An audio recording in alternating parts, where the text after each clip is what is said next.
Welcome to Book Talk. I'm Winston. I like to read good books, and you should too.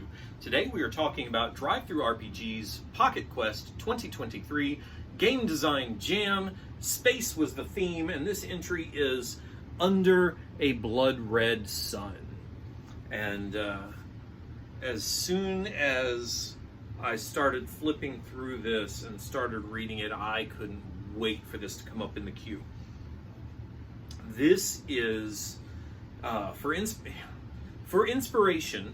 Okay, let's see. Here we go. It's a game in which players use their imagination and some basic guidelines, these rules, to explore a weird planetary romance world of lost human colony around an ancient red dwarf star, in which mystery and mayhem lurk around every corner. That's not mystery and mayhem. That's just my dog. For inspiration, look to the Darkover series by Marion Zimmer Bradley, The Dragon Riders of Pern by Anne McCaffrey, Barsoom by Edgar Rice Burroughs, Lord of Light by Roger Zelazny, Dune by Frank Herbert Elric by Michael Moorcock, Elder Scrolls video game, Sky Realms of Jorune, and Music of the Sword and Ruby the Hatchet. Whew. Okay, yeah, he had me at Barsoom, right? He had me at Dragon Riders, but Barsoom, I think, is a much better fit for what he's got going on here. And the very first thing, that is 2 columns worth of small text. And so there is a lot of book here for the 20 pages, and he needs it. The first part of this book is all about the planet under the blood red sun. The planet's name is Nemesis, and the star's name is Adversary. Okay, if that doesn't put you in the right frame of mind immediately, nothing is going to. He spends he spends 1, 2, 3, 4, 5, 6, 7, 8, 9, 8. Spends 8, was it really only 8 pages? Goodness gracious. So good, so it felt like so much more. 8 pages worth of setting material. These are the factions that rule the planet. These are the species that you are going to find on the planet. This is the technology of the planet. This is how it works. These are the points where they come into conflict. Here's some history of the planet. Here's what's going on there. Here's some key locations. Here's some key personalities. And when it's all done, you have a really well-developed gazetteer for a location with just plot hooks running all the way through it. Now, I normally like to see a complete adventure path when I get short books like this, but I tell you what, I like to see those adventure paths because I'm usually buying them for a fully realized setting, or I don't, where the setting is going to be something that is derived from the adventure path. He's taken the other approach, and his execution is just spot on, because this is chock full of plot hooks and adventure ideas. And okay, great. What kind of adventures are we telling in this story? Because that's going to determine whether or not I need you to tell me how to set this up. The gameplay is essentially the 5e D20. It is the 20-sided game that you are already familiar with. There's a few differences on here, but attributes are the same. The basic mechanic is the same. It's a roll under system instead of a roll over.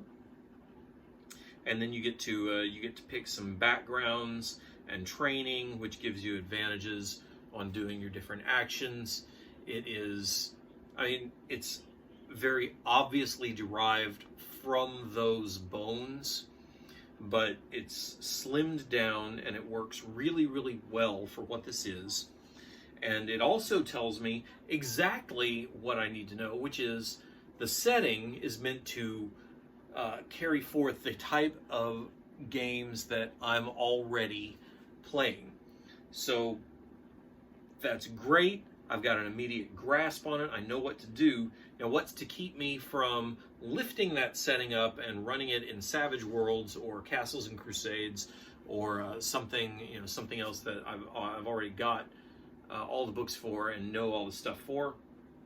Absolutely nothing, except that the system is tied into the setting with the different background and training that he's selected for it. So it all ties together very, very nicely. This works well. The setting is seemingly designed to take advantage of a system which is seemingly customized just for this setting. The whole package is very neat, it's very tidy, and it makes me jealous. Gear, Earth Tech, Fireblade. I need a Fireblade. Why don't I have a Fireblade? I need a Fireblade.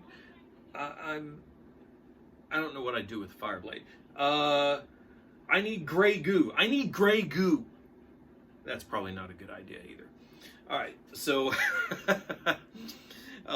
maybe just a pack animal. I could go with a War Strider or a War Narmu or a Gleek. I could use a Gleek. I was really hoping that the Gleeks would be a reference to Gleek from the Super Friends. Alas, they are not. That's okay. He's got he's got some Game Master information in there. A couple of tips on how to do NPCs and objectives. Doesn't spend a whole lot of time on that. This one assumes that you already have all that knowledge from the hundreds of games that you've played before, and it gets right to the good stuff, which is the bestiary, the Gleek, which is an insectoid creature, the Mirmo, the Narmu, the Sky Knight, the Radatha. So much good stuff in this, so neatly packaged. I'm very impressed with it. This is Edgar Rice Burroughs. This is Dragon. Dragon Riders of Pern. Okay, I can see how you got that information, but this is Edgar Rice Burroughs. That's what this reminds me of. Or if you ever read the Blade books from the 70s, can I get more obscure? You know what? Edgar Rice Burroughs. Everybody knows John Carter, Princess of Mars, Barsoom. That's what this is. The system works really well for that kind of thing, which is the planetary sword and romance stuff. That is under a blood red sun. This is good stuff, and I like it a lot. You can find it over on DriveThru RPG. There's an affiliate link in the description below. While you're there, check out my own book, Opposing Forces for Fate. Head over to DriveThru Fiction. Check out the Starman Saga novels, and you might even pick up my own entry in the systems in the Pocket Quest Game Design Jam Scrappers.